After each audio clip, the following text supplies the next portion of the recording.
Well, we took care of the old Browns last Sunday. Now it's time to take care of the new Cleveland Browns this coming Thursday, man. And yeah, I can't stand the Cleveland Browns. I don't like them either. But you know what? It's kind of hard to trash talk a fan base when they just kind of know they suck and they're just wallowing and they're just accepting that their season's over with. They're just going to agree with just about everything I say. So, really, what's the point of coming on here and trash talking them? But yeah, I don't like the Cleveland Browns either. Let's go into Cleveland and just get the business done over them. And let's get into this preview, man.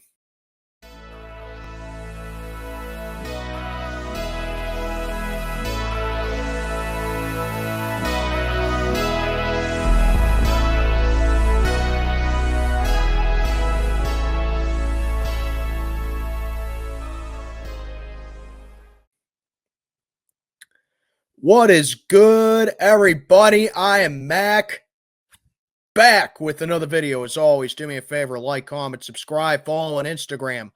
Link down in the box below.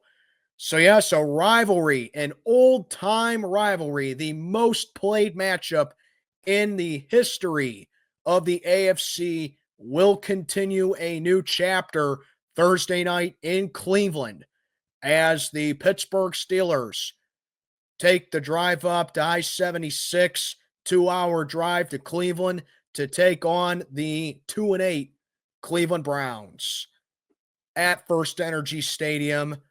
And as you know, they're gonna be moving to Brook Park pretty soon. So maybe you can call them the Brook Park Browns for right now. But I mean, it just sounds weird. They're just the Cleveland Browns. But let's get on to this preview, man. So it's 8-2 versus 2-8. That's the biggest thing coming into this matchup right here. We are coming off our fifth consecutive win, an 18-16 win over the Baltimore Ravens on Sunday. And yes, that was a game where we did not score a touchdown. We won with 6 Chris Boswell field goals and a very strong defensive outing that featured 3 turnovers, one of which were on Derrick Henry, which hadn't happened in over 700 touches by him in over 3 years. And then the Cleveland Browns, obviously they came into the season with a lot of expectations, with a lot of hope on the horizon, with Kevin Stefanski winning his second Coach of the Year, taking Cleveland to the playoffs last year, where they just got absolutely worked by Deshaun Watson's old team in the Houston Texans. And that playoff game was pretty symbolic of the trade between the Browns and the Texans, which I still love. I still love hanging that over Browns fans' heads because they're just never going to live that down. And now Deshaun Watson isn't even playing. He's missed I think like about a month or so now because of a hamstring because of a torn Achilles. So they're going with Jameis Winston as their starting quarterback for the foreseeable future, for at the very least, I would say for the rest of the season. So for the Cleveland Browns, I just talked about them. They're under Kevin Stefanski, and he kind of shares the offensive game plan a little bit with Ken Dorsey, with the OC that they got there. And with Jameis Winston, Cleveland's offense has not really improved. These are the numbers with Jameis Winston, so you might want to take it a little bit with a grain of salt. But with Jameis Winston, Cleveland is 27th in points per game. They're 18th in yards per play. They are pretty okay in yards per game I think they're 6th in that category, but they are dead last in red zone offense. And that's the biggest thing that jumps out at me right away with the Browns right there. They are dead last, 32nd in red zone offense right there. And then as for us defensively, I think this just leans so much in our favor right here because us defensively, I think it comes down to You know, I think it really comes down to the first key to victory right here, and that's that you winning the red zone battle right here. I mean, our red zone defense has been a little off lately. Coming off the bye, we allowed 3 touchdown passes in the red zone to Jaden Daniels, which doesn't sound bad, but Washington didn't have a really good red zone offense going into that one.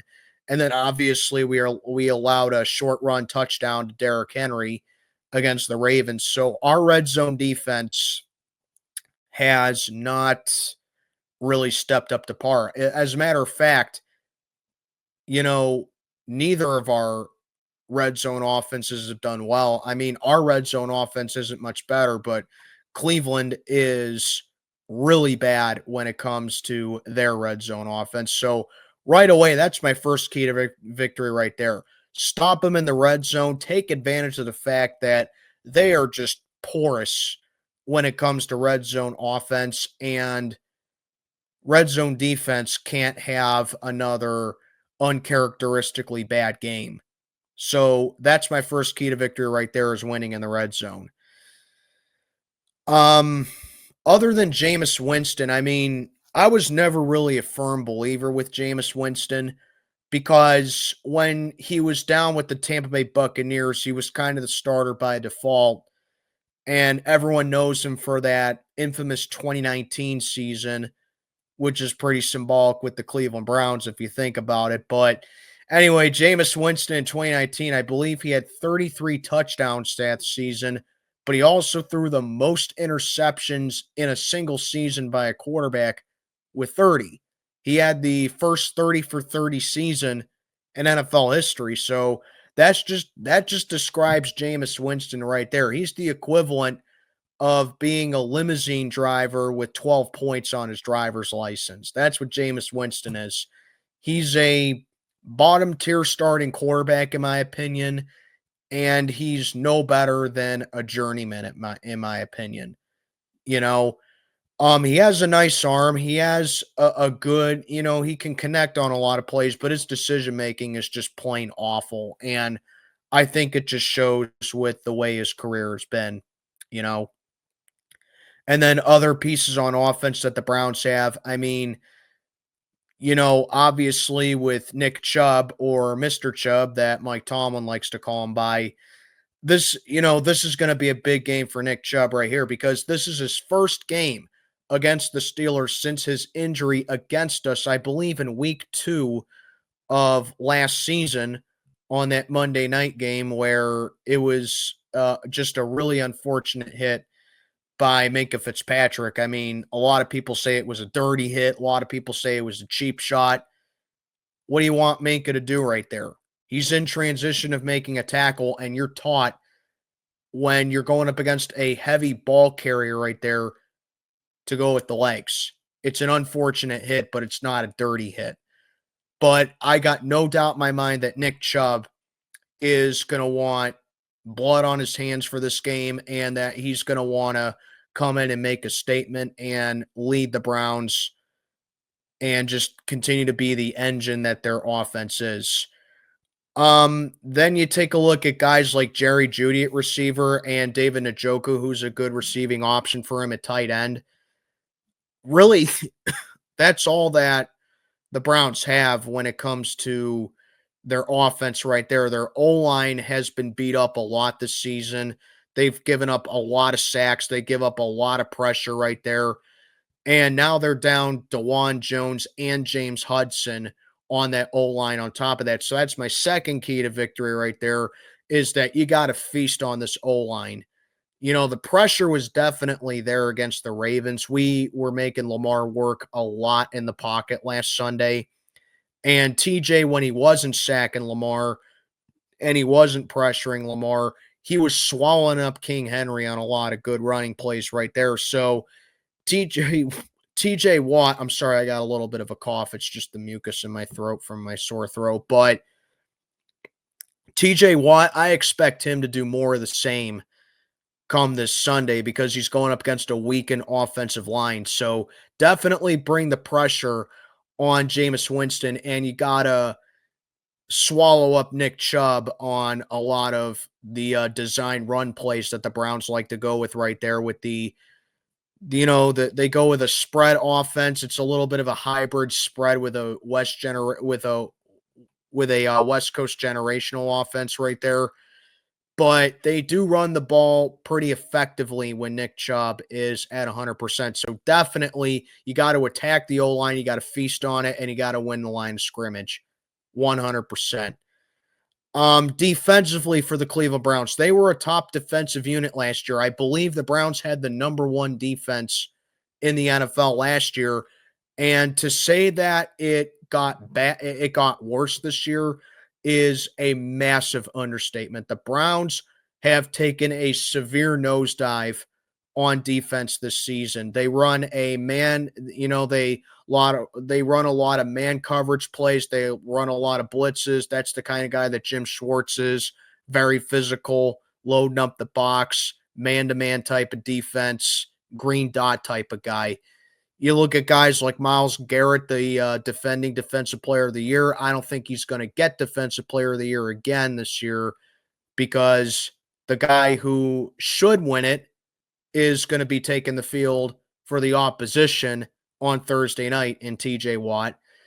In the secondary, you got a guy like Denzel Ward. He's a good playmaker. He can come up with a good turnover. He can, lock down on guys real well. So you got to be careful with a guy like that right there. Dalvin Tomlinson on the defensive line, at a defensive tackle.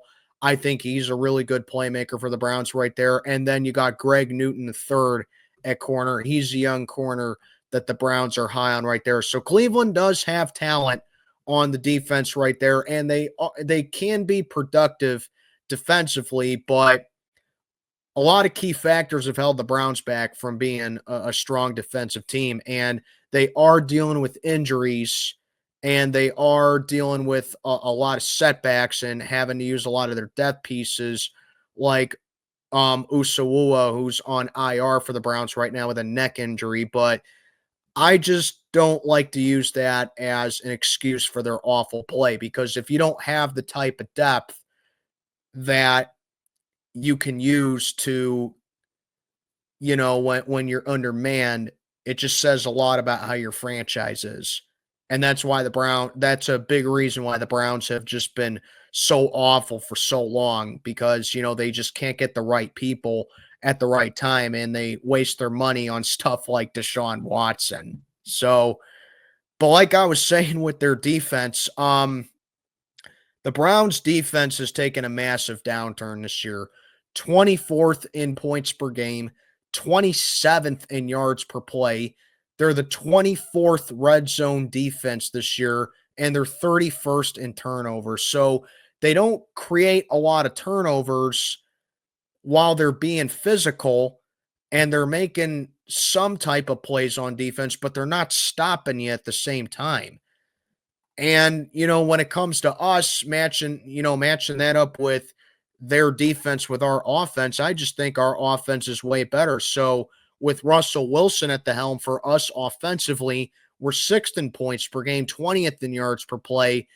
We are, I think, 30th when it comes to red zone offense, and we're 4th in turnovers. So we take care of the ball really well, and we're going up against a defense that doesn't cause a lot of turnovers. I mean, sure, Russell Wilson has had 2 interceptions in as many weeks, but I really don't see that being an issue going up against the Browns right here if this is a team that just can't create turnovers right here. And that's another key to victory of mine right there, is that winning the turnover battle is huge for this game right here.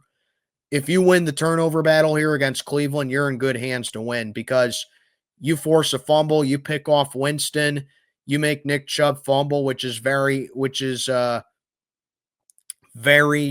rare, and you just turn the ball over and you don't make any mistakes yourself, you're going to walk away with this win.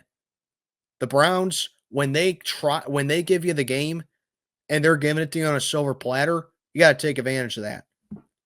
And with that comes with scoring points off of turnovers as well, which is something the Steelers haven't done very well this season, which is points off of turnovers.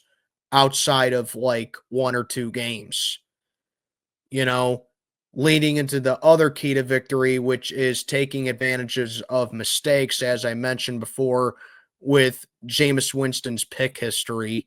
He does throw a lot of interceptions. So guys like JPJ, guys like Minka Fitzpatrick, I want to see you guys get your fair share in here and maybe come away with an interception each. You know, TJ Watt, he's really good at the forced fumbles. He has the most forced fumbles in the league since being drafted in 2017. And then, of course, how about a guy like Nick Herbig causing a forced fumble on Derrick Henry, and Peyton Wilson coming away with one of the most incredible interceptions you'll ever see by a linebacker. Anything that you can do to cause turnovers, you got to take advantage of the mistakes that the Browns make you or they give you, and you got to turn that into points. Enough said right there. Finally, my last key to victory. I know this is a really short key to victory right here because I just want to rest the vocal cords and I don't know when I'm going to start coughing out. But finally, you got to finish up the drives. You know, I mentioned that we are one of the worst red zone offenses this season. And the Steelers, despite us being way better offensively with Russ at the center, with Russ under center, and when we are being productive offensively, we've had trouble finishing up drives. You know, like in the Giants game on Monday night a couple weeks ago, where, in my opinion, we left 14 to 21 points off the board against them because we couldn't finish up a drive. You know, we had trouble scoring touchdowns. Same thing last Sunday against the Ravens. We beat them, yeah, with 6 field goals, though, and we had opportunities to score touchdowns. Like, if we even got 1 touchdown against the Ravens, we beat them by double digits. No ifs, ands, or buts about that right there. But, you know, you just got to be able to finish up drives. You got to find the end zone. You can't waste opportunities. You can't force bad passes in the end zone like Russ did against the Ravens. For as much as I think that Darnell Washington could have made the catch, it's just a bad read. It's a bad decision by Russ to force a pass right there. You can't make that play as a 13-year veteran in this league. So that's, you know, that's in my opinion just how you beat the Browns. And on top of that, you know, you got to respect them as an opponent. You know, you got to treat this game, no matter what their record is and no matter what your record is, you got to treat them like you treat any other team in the league. You got to go in there and you got to take this game seriously. Yes, I understand it's a Thursday game. I understand it's a short week. And I understand that, you know, the Browns are 2-8 and they've had a terrible season this year. But that doesn't mean that you should overlook them and that you should, you know, play down to their level because, you know, it hasn't happened a lot this season. Knock on wood. It hasn't happened a lot this season in particular with Tomlin. But Tomlin, as we all know, does have a very bad track record of playing down to competition in games like this, especially when the Steelers have a dominant record like we do right now at 8-2 against a team that has a putrid record like the Cleveland Browns, who are 2-8. So take the game seriously. Don't take it for granted. Don't beat yourself. Don't make stupid mistakes. Finish up drives. Pick them off. Make them fumble. Get physical with them. Feast on that offensive line. Get in the red zone. Attack them in that department. Expose their weaknesses. Take advantage of their mistakes. And treat this game like it's a rivalry. Like I said, this is the second game of 4 straight divisional games that the Steelers have against the AFC North. And after this, we have a mini bye week as we're off on that Sunday.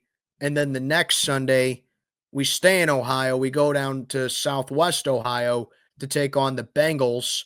And then we play these same Cleveland Browns after the Bengals game. So we're seeing this Browns team twice in the next 3 weeks. Treat it like a rivalry. You want to sweep this team and you want to assert yourself even further in the AFC North, take this game seriously and just get the job done. And, that's all there is to it. Steeler fans travel very well to Cleveland, and I want to see a ton of terrible towels in First Energy Stadium on Thursday night. Because like I said, Cleveland to Pittsburgh, it's not a far drive. It's a 2-hour car drive, not far at all. Steeler fans make the trip very well. So I want to see Steeler Nation invade Cleveland, a.k.a. Heinz Field North, on Thursday night and walk away with this dub at 9-2 and enjoy the mini bye week. So let's get it done, guys. Let's get the 9-2. Do what we need to do against the Cleveland Brownies, the Cleveland Shitstains, and then let's go on down to the jungle and beat the Bengals the following week. And then take care of these guys 2 weeks later. And that's my preview, man. Let me know what you think down in the comments below about this game. I am Mac, checking on out for the day. Have a good one, everybody.